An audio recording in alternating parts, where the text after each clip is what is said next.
I've arrived at Gymnasium, Alexandrinum. It's a school from basically 5th grade all the way to 12th grade. And it's in Coburg, Germany. And it has around 900 students. And this is what it looks like from the outside. There's my car rental, a little Mini Cooper, while I'm here visiting my 5 countries throughout Northern Europe. In the hall here, we just ran across the director. And what's your name? Bruno. Bruno. And the teacher here, what is your name again? I'm sorry? Christel Sagemüller. Okay. She was just telling me that you teach, you're the director here. How many students are in this school? 850. Yet you teach 7 classes here. 7 hours. 7 hours per week. Actually 2 classes. All in all, 7 hours. 2 classes per day, or that depends. Depends on the day. But 7 hours, you're still in the classroom, and this would be pretty much unheard of in the United States. Once you're a principal, you've removed yourself from the teaching, and you had a comment that the teachers appreciate this. Here. The colleagues really do, even though they wouldn't show it to our headmaster.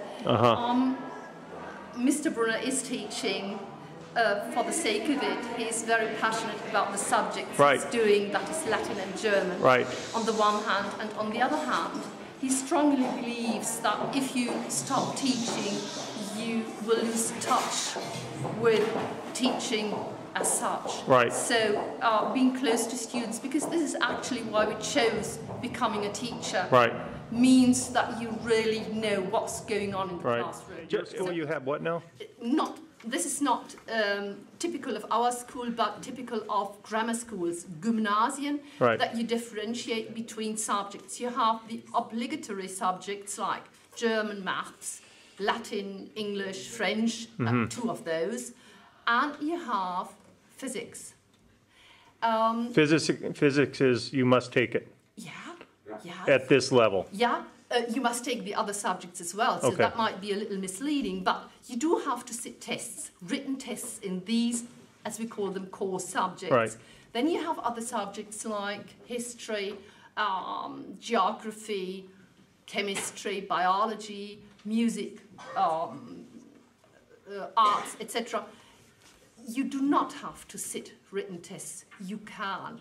But written tests in the core subjects take you 45 minutes and longer, whereas the tests, what the Bavarians call extemporalien, they are not told beforehand, can only take 20 minutes. Okay. And this is a physics class here, and these kids are level 7, correct? Level 7? No, I'm sorry. Level 9. 9. So, if you said level 9, and they're generally 15 years old. And this is your 3rd year that you've had physics. So you started taking physics at age 13. Is that right? Okay. And I just bring that up because in the U.S. that would be unheard of to introduce kids to physics at that age. Why? Because it's just considered too advanced. Oh, well, but you can have a lot of experiments. Correct. It's exciting, don't you think? Yeah, most kids would take physics at age 17 or 18, 1 year, but many students, even going to the university level in the U.S., will never have physics.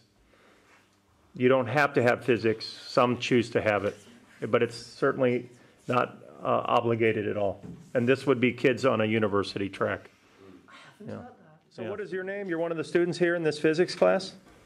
Jonah. Jonah, what's your last name? Viva. Viva. Okay, so what do you, this is your 3rd year of physics. What are you studying in this class right now? We do diagrams. Which are with Beschleunigung. Acceleration. Okay. And how do you think this might help you in life? Can you see some...